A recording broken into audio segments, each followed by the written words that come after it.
Hey guys, and welcome back to another episode of Stick Time with Matt and Dave. I'm Matt Nowakowski. And I'm Dave Connor. Thank you guys so much again for tuning in this week.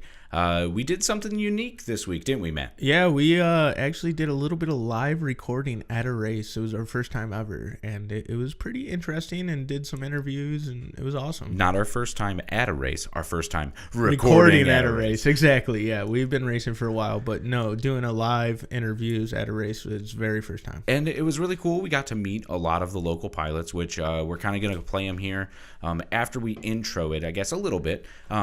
But you're going to see a whole bunch of stuff. I mean, we talk about community and parts and gear and how they got started. And this is kind of just a snapshot of the guys that we have with us here out in our local community. Definitely. And you get to hear a little bit of emotion in their voice because they are racing. So, like, depending if they're doing bad or good or whatever, you can kind of tell that a little bit. Like, some guys are doing worse than others, and they'll give you your feedback on how they're doing on the race and stuff like that. Absolutely. And I know a common theme that shows up with a lot of these interviews was getting in the drink. I know you talked about it a lot. I talked about it and ended up in the drink. But it was a very wet. It had rained the night before, almost like all night. And there were literally probably 3-4 inch deep ponds. Yeah, over at Neil's, he kind of has like in the backyard, it goes down a hill. So all the water actually sits in the track. And there were certain parts of the track that had more water, more puddles than others. And it just so happened that the hardest part of the track, which we call the roller coaster, you'll hear it, and that was the hardest part of the track because it had 5 gates that kind of went up and to the right.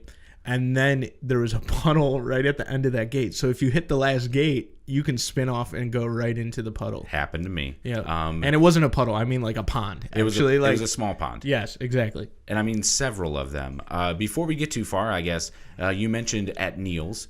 This was the first race of the summer season here for the Zilla Racing League, which is the newly minted multi-GP chapter right here in Cleveland, Ohio. Yeah, it's actually multi-GP does have rules where 2 chapters can't be opened up within 60 miles of each other. But as long as the chapter that's already open, which Cleveland FPV Racing was the first chapter open in Cleveland, as long as they give approval to let some other guy, which Zilla's been our dude, he's always built all the tracks for all our races, and we were like, man, he came to us and he was like, can I open up a race league? And we were like, sure. So that's now Zilla Racing, and it's right in his backyard, and it's awesome.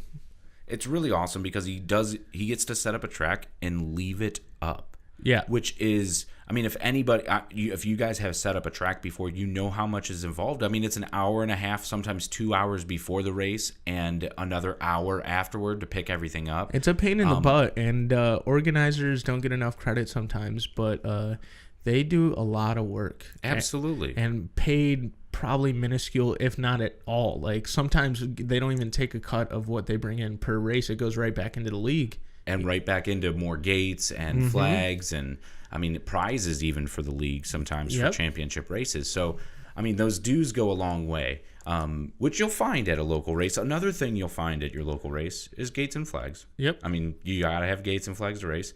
At our local race that we were attending that you'll hear audio from, we had a DVR system set up, it adds a whole nother event. And I actually had just set down the recorder while we were watching one of the playoff races, as we'll call them, the bracket racing in our championship. At the end of the day, you qualify all day for your average lap time, which is another unique factor. Yeah, he does handicap racing, which was like a little bit different than most leagues out there. A lot of the leagues out there, it's just, okay, you did good, you got the most laps. All right, now you're going head to head. Even if you're a slow guy and you're just consistent, or you're a fast guy and been getting a lot of laps, you're going to battle that guy. So the slow guy's got no chance. But with handicap racing, he does his crazy math, that I call it, because sometimes we're like, how'd you figure those numbers out? Because K-Mead, our fastest guy in the league, like, he'll be waiting, 45 seconds until he gets to take off. Like, all the other guys get to take off, and he's got to wait 45 seconds and catch up. No, but you will say his magic math, whatever it is, his calculations he makes are spot on, because almost every heat it's a staggered start. So pilot number 1 launches at the tone, 20 seconds later, based on the average lap times. But then, like right when time's about to expire, when everybody's racing to the third lap, they all are grouped together, racing and duking it out, almost on the, like, sometimes the same pace even. Dude, it happened to us because we were racing all day together, me, you, and Turbo Joe, which is a new guy. You'll hear him on this podcast. And it happened to us at the end. I had to wait, what was it, like 20 seconds, 30 seconds? And you were already at the dive gate, which is almost halfway through the track. I would say almost more than halfway. Yeah, so I have to work my way up. And right at the buzzer on that one race, I remember I was right behind you, dude. You had a little bob and weave, like you hit a tree or a gate or something. And I was like flooring it, dude. But you recovered so quick and made it right over the line before I did. Was able to get it. And that's what hurts in that style of bracket racing, was just finishing last. Yep. And that's how it kind of was, your elimination was scheduled for you. Yeah, if you had lost 2 races, doesn't matter if they're consecutively or you could be finishing first, but if you're the first one in your heat or the second one, even the third one in your heat to finish last 2 times, you're gone. Yep. So it's 2 strikes and you're out. So it made it very high stakes, but you'll hear it. The DVR system that we had set up really made for an exciting pit environment and kind of aid in that sense of community that we have, because you'll hear it in the recording that we have, but there's oohs and ahs, and you could tell when somebody hits a gate or goes in the drink or makes a fast pass, like just based on the reaction. And so that stuff's not just reserved for the major leagues, DCL and DRL, and watching on TV and that factor. Just adding a simple DVR system, and I think Neil probably put $400 or $500 probably into that setup. Yeah, old TV, laid in his basement. He put up there, and then he took 6 DVR or 6 receivers, plugged in a DVR, and then you had all the channels right there on the screen. Exactly, and it was awesome. I know he has 6, but I don't even think we were on all 6 channels. I think we were 3 or 4. Yeah, 4 of them. We were about on 3 or 4 channels all day. So you only need 3 or 4 receivers. They're $20 on Amazon a piece. You just need a DVR system to be able to compile them all together and show them on a screen. There are absolutely tons of models available. Yep. Because 5.8 gigahertz wireless transmission has been standard for the security system now for almost about 20 years. Yep. So there are DVR systems that are made literally to split video onto a screen, and those security systems look awesome for FPV because you have split screen FPV racing. Yeah, no, it was definitely cool, and it gave you something to do while you were in between heats, and then that gave us the chance to actually pull those pilots aside, and that's when we did our interviews, is when they had, in between heats, we pulled them aside, and we got to interview these guys. So that's going to be the audio you're going to hear today, and we interview, I think, 5, maybe 6 pilots. Unfortunately, we didn't get to Neil. He was too busy running the race, and he was doing all that. Maybe we'll get him on a episode. We did nab Paul Adkins. Yeah, which is another organizer here locally. But yeah, you'll hear from these guys, and some of the audio is broken up, and it's not the best audio. It was our first time doing it, so we'll try to do our best to jump back in and give you a little preview of who it is, because some of them actually cut out when they were introducing themselves. So we'll jump back in, tell you who it is. We'll go from there, man. Absolutely. Cool. So let's jump right into it, guys, and hope you enjoy this one.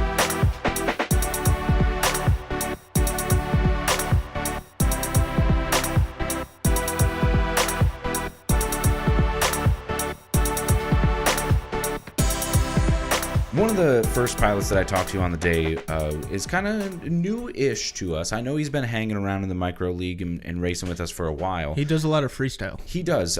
Chris Christensen. So he goes by the Daffer. And he actually had a really strong race day. He made it all the way into the finals. But kind of in this interview with him, we're going to cover a lot of stuff, who he is, why he got into FPV, and kind of how he did. He follows that same vein of the RC planes, but I'm not going to spoil it. Let's go right into it here. This is Chris Christensen. We're here with a local pilot, and I'll let you introduce yourself, but we're out here at races just getting started today. So tell us who you are. They call me Chris. I'm the Daffer. I started racing out here with Chiorgio last summer. So my question for you, how did you get into FPV in the first place? Well, I started flying RC planes in 2011. Okay. We've actually found that pretty common with a lot of people. They moved from the RC plane world, because myself included. Yep. And then I tried at FPV back then, but I had like really bad stuff, and started with a quadcopter. It was a DJI like 550, and it had like 8-inch props and the KK2 board, and I was flying on Spectrum with like the 5.8 Hobby King video combo. It was like a $40 combo, like transmitter of some size, a crappy camera. It was everything you needed.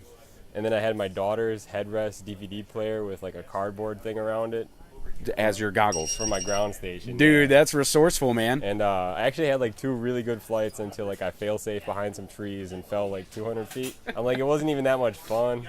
Like my line of sight planes are more fun and they're so much easier. But now you're here racing quads. So what happened, man? Carbon fiber race quads happened. The mini quad Yeah. revolution, as we call it. Once I saw, I think it was like in a TBS Oblivion video. Yeah, I'm like, yeah. oh, these things don't break. I'm coming back.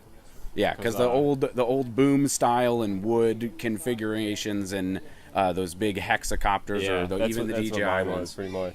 Dude, well, that's all right. All right, man. Well, let me ask you one more question, okay? Yeah.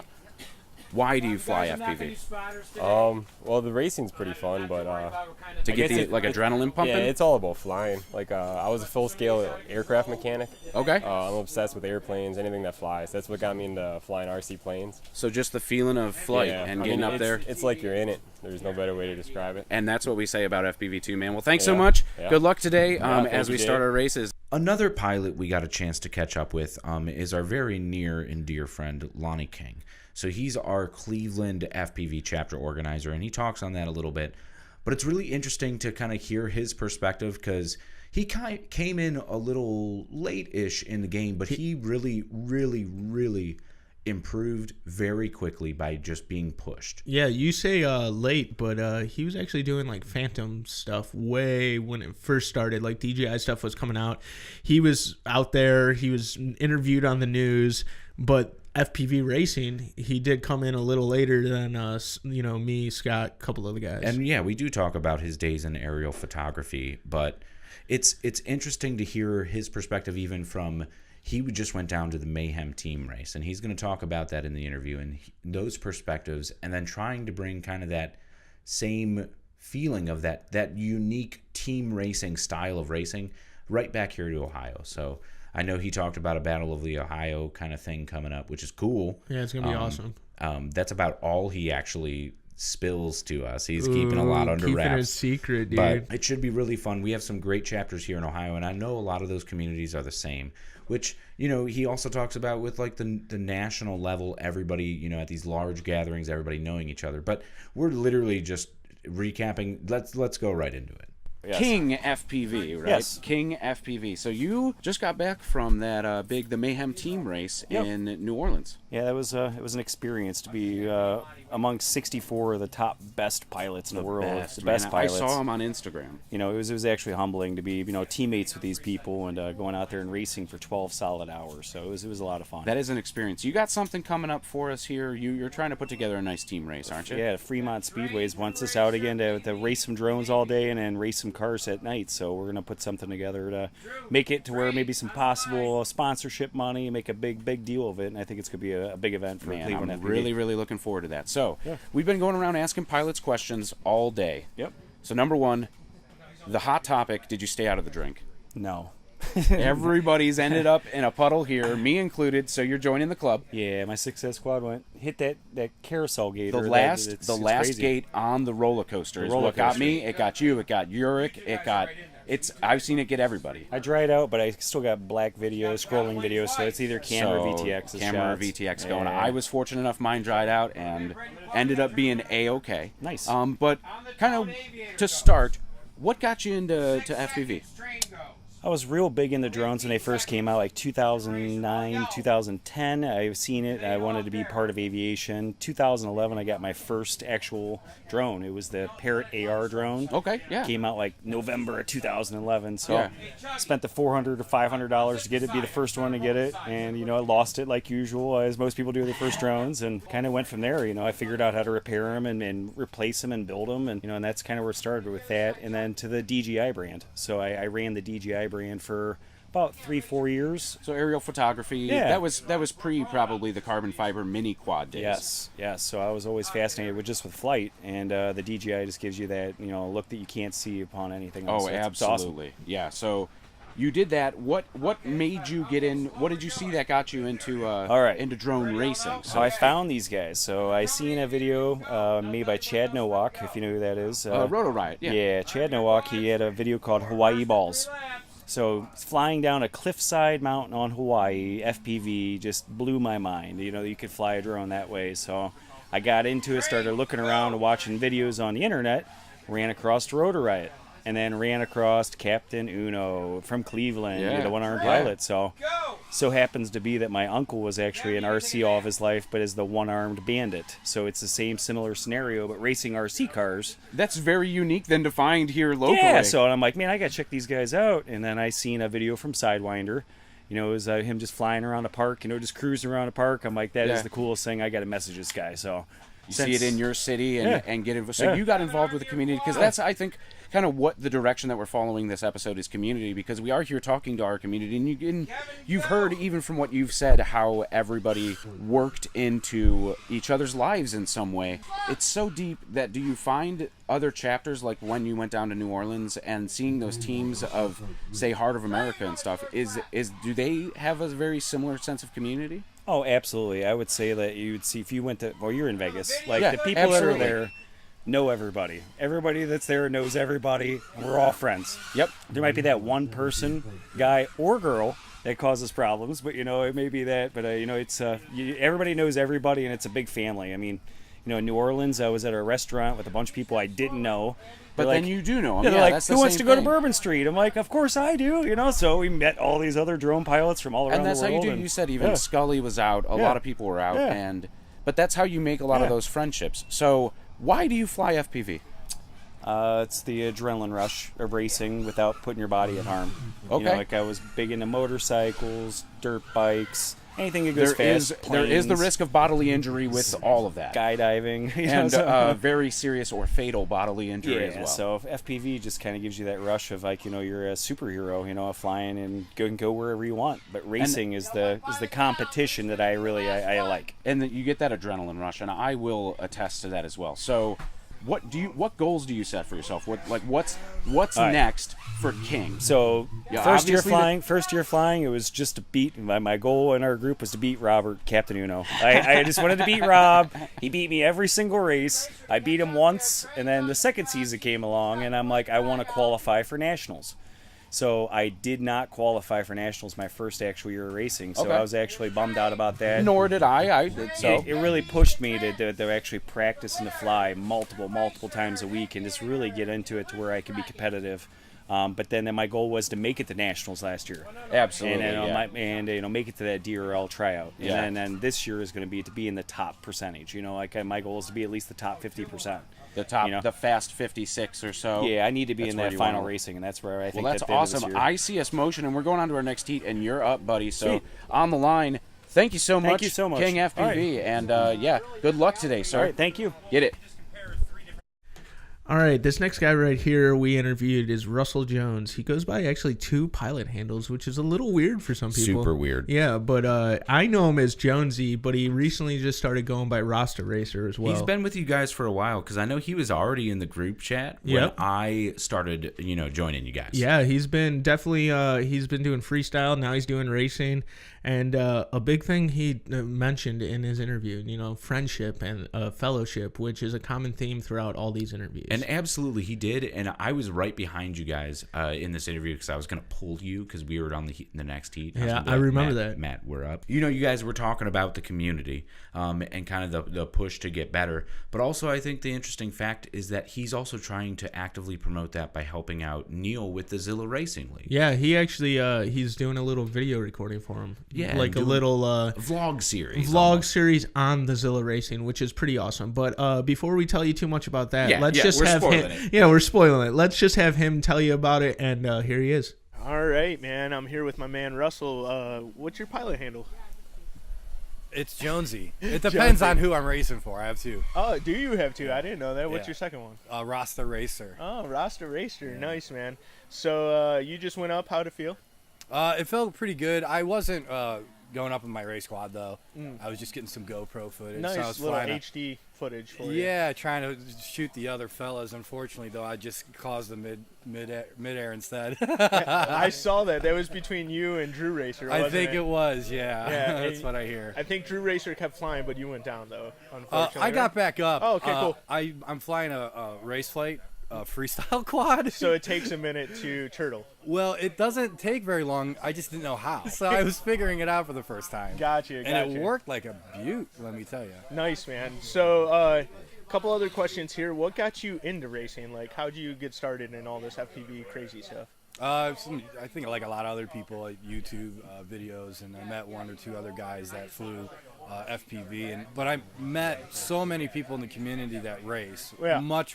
many more racers than freestylists. So I've met so many new people, made so many new friends. It's hard not to race when that's what everybody's doing. Yeah, no, me and Dave talked about that before. Is like the racing community. It's just easier to go out and like meet people because there's so many more events, so many more races.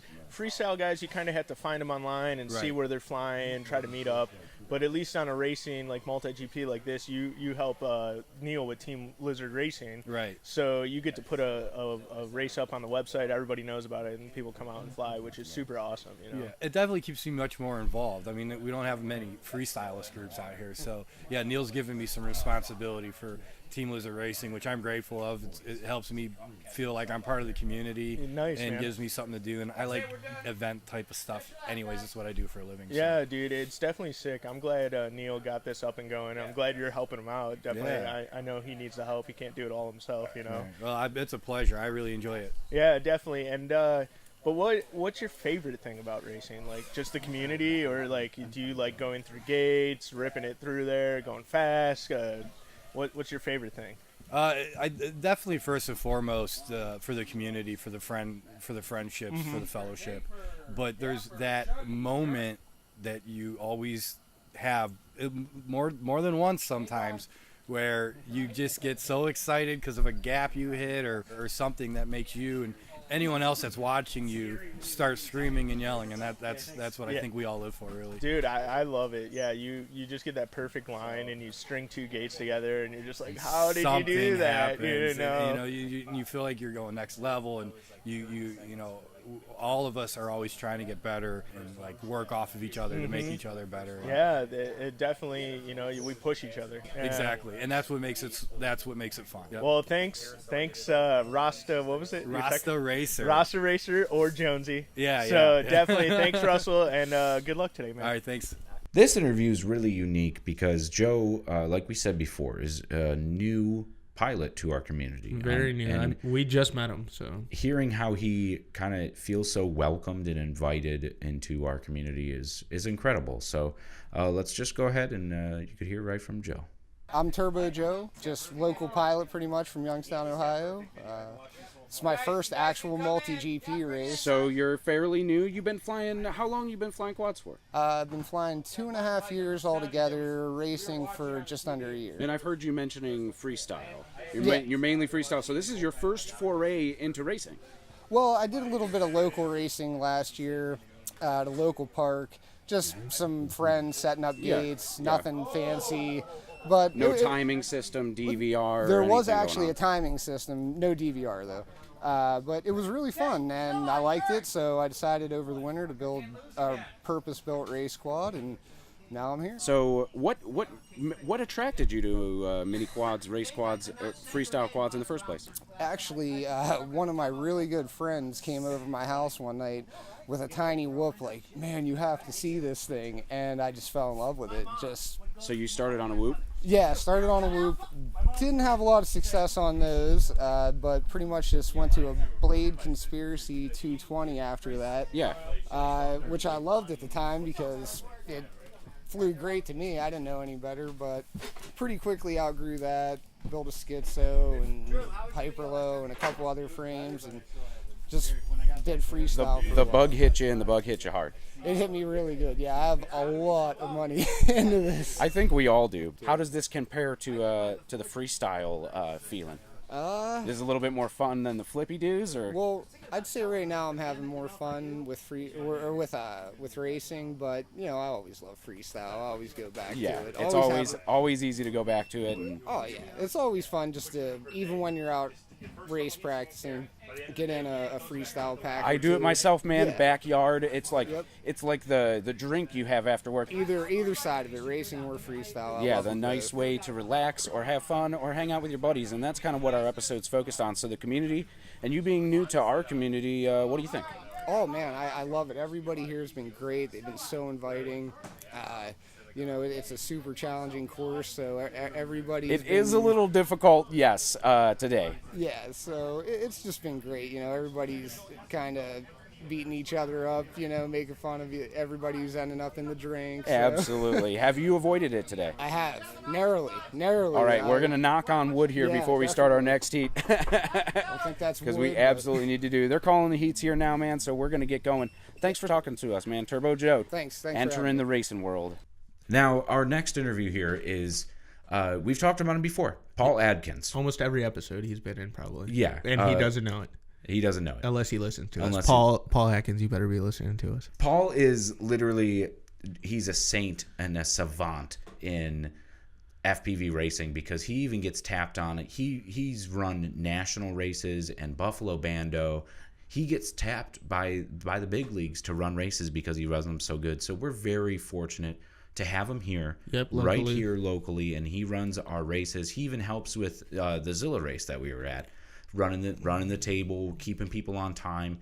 And I feel like that's exactly where, Neil learned all of his race director skills is from seeing Paul do it the right way. And, let's hear it from the guy himself.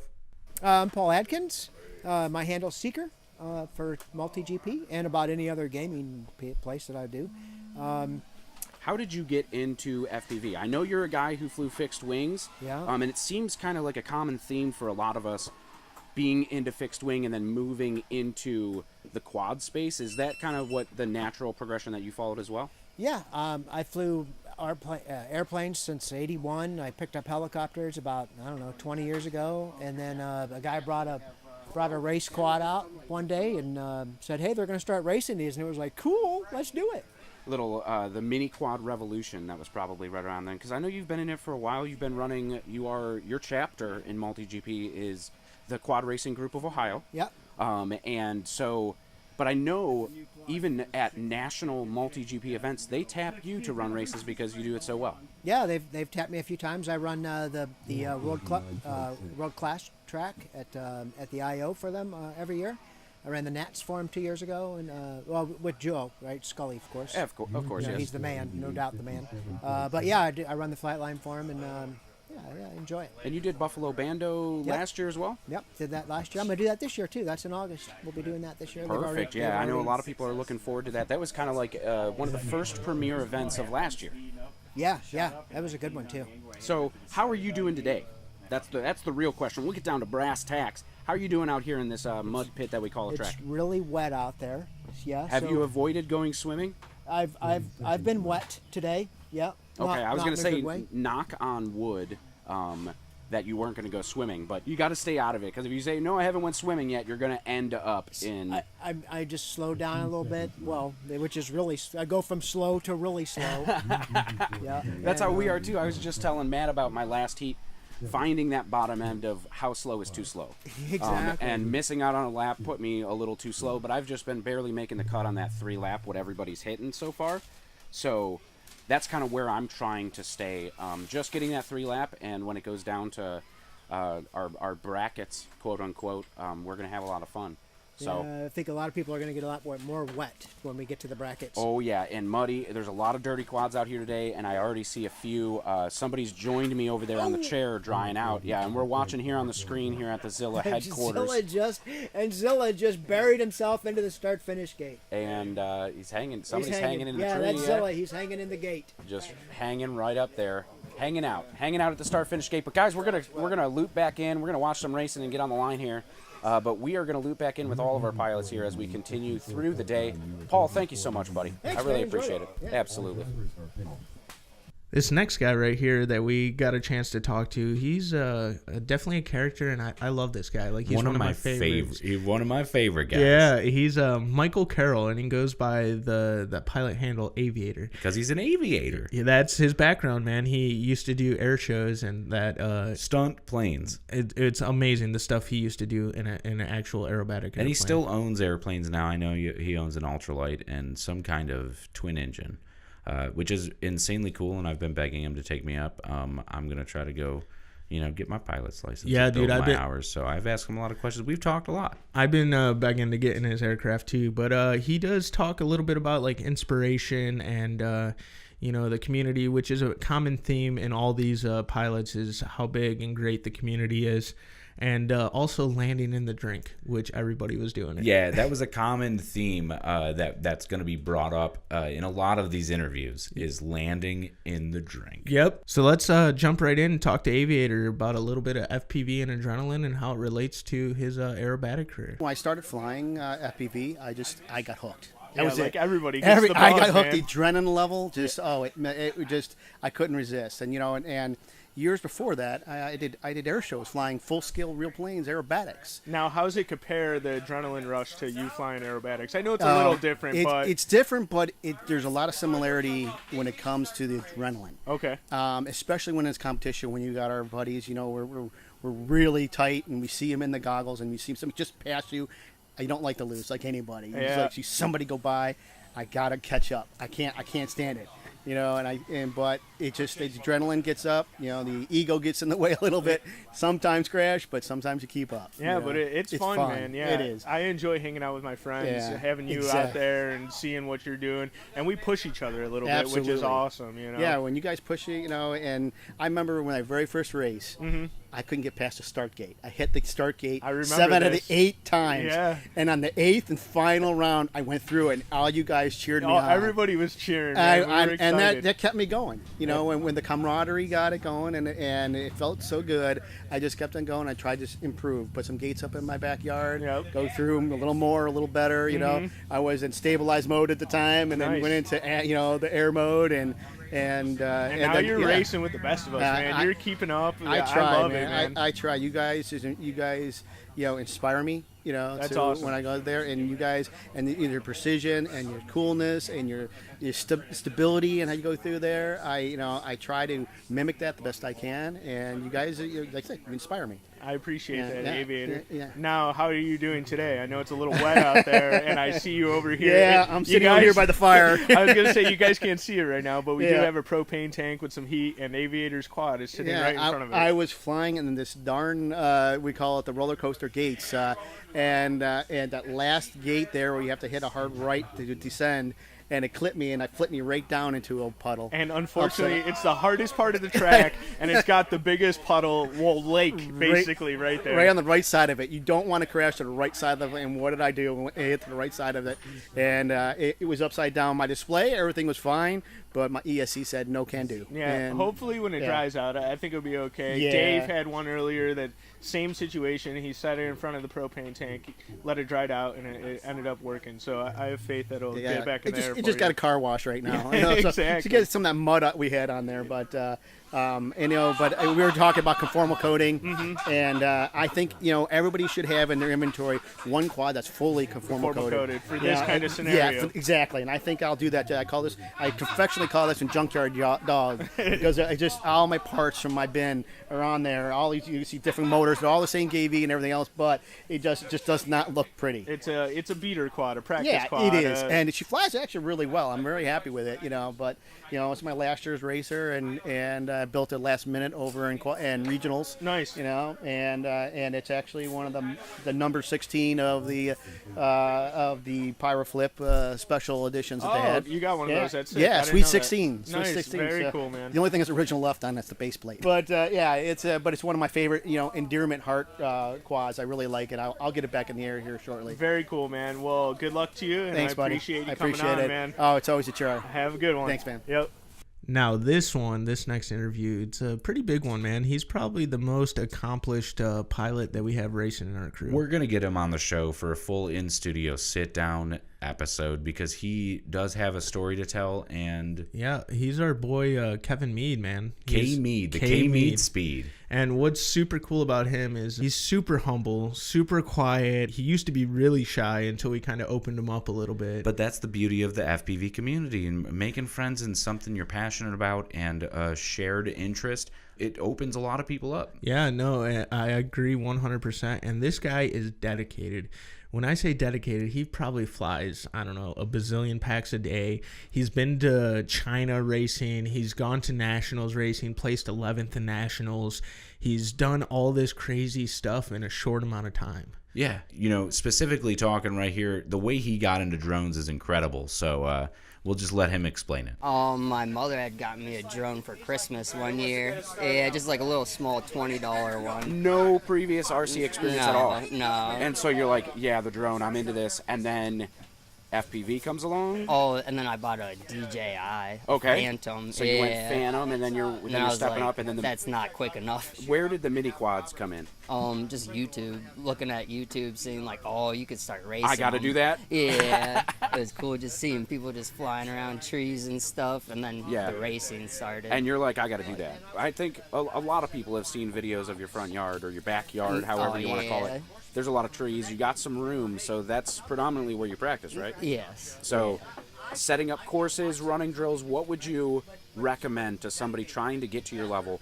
Fly a lot of packs. So packs on packs on packs on packs. Stick time, flying with good people, With good competition? Yeah, like so you push yourself to get better. Gotcha. Now, even here today, we've heard that you're playing around with your rates a little bit? Oh, yeah. Okay, so because we saw you land, and someone's like, what is he doing? Everybody catch up? Yeah, I put it on a switch just so I could test it out. So quick switch, so you'll land, just pop your rates over and then fly it. What rates are you flying today? Because you're downloading the Flight One. You're a Flight One pilot, so you're downloading other people's tunes? Oh, Did I hear that the right? tunes, like the Vanover tune. Min-Chan Kim posted his tune. So you're flying... And then the defaults. And okay, so you have a 3-position switch with Vanovers, for the PIDs, Min-Chan, and just the defaults. Yeah. So the defaults, did you tweak them to your rates? No, they're just straight. Oh, yeah, my rates, yeah. Your rates, but just straight default tune? Yeah. So which one feels the best? I don't know, I'm liking defaults right Default? now. Yeah. What's the difference kind of between Vanover and Min-Chan Kim's tunes? Vanover's tune feels like smoother, and then Min-Chan tunes feels like it's a lot more twitchier. Okay, stuff. so and then your default's kind of right in the middle then. Yeah. You're getting the best of both worlds, but that's kind of how those different pilots fly. Right. So you like that middle ground more than one way or another. Would you say that those are like the extremes? I think you could push it even further if you wanted it to be tighter. Those are probably the extremes. I would probably go lower. Okay. But if you wanted to go extreme, you're like, nah, Min-Chan figured it out. We're not going to retry it. If you have a clean build, too, because mine are all dirty. And the they dirtiest don't like quads high on the PIDs. block. Yeah. But that's flying in the woods. And the joke going around is that it's not that wet out here compared to your yard. Yeah. Oh, yeah. My yard's a swamp right now. But you can formal code everything, right? The ESCs, yeah. So ESC's not burning them up. What gear have you went swimming with today? 2 quads. Two quads. Far. Yeah. So you're down to 1. They might actually power up. So they'll power up. You're just letting them dry out. I had the same experience. I went swimming too. So it didn't look too bad. I did have 2 motors submerged, but motors are going to be okay. Yeah. I'm more worried about the water that splashed up into the stack. So, right. Yeah, we're getting. Hey, we got a heater over here. We got space heaters everywhere. I got mine on the chair on the other end. Okay, so, good. But we're going to wish you luck today, buddy. Heck yeah. You take care, and I'm sure we'll probably be looping around at the end of the day when we're going to the winners. Sounds good. Oh my God. Unless I crash out. Yeah, it's going to happen to all of us. Thanks, buddy. Yeah, thanks, Dave. So I think that is just about going to wrap it up here for our episode. I hope you guys enjoyed hearing from all these different pilots. I know awesome. we actually had some really good conversations, and I learned some stuff about, my close friends now. That, and the new guy too, Turbo Joe. Like, we never met him, either of us, and we got to meet him that race. We got to even interview him, and seeing what he was about a little bit, which was super awesome. It's a very unique perspective on our community because he's coming in right now in kind of a different world, and we want to be as welcoming as we can. And to hear him say that it's as welcoming as it is really a huge. I don't know. It feels good for all of us. It means really that we good. have something going on. At least we're out having fun and doing it. And that's what we're really all about, you know? Yeah, no, I feel it. And guys, feel free, man. Comment or hit us up on Instagram. Let us know if this community relates to your community. We want to know like how it is out there where you're from, if this is similar or not. And definitely hit that subscribe, that like on YouTube, and look out for iTunes. And I know we're doing Spotify. Everything's coming soon. Yeah, because we've been getting hit up left and right for people saying, hey, put it on iTunes. That's where we listen to our podcast. So that's definitely coming out soon, and hope you enjoyed it. Does anybody else in this world feel like me? Feel like me? Feel like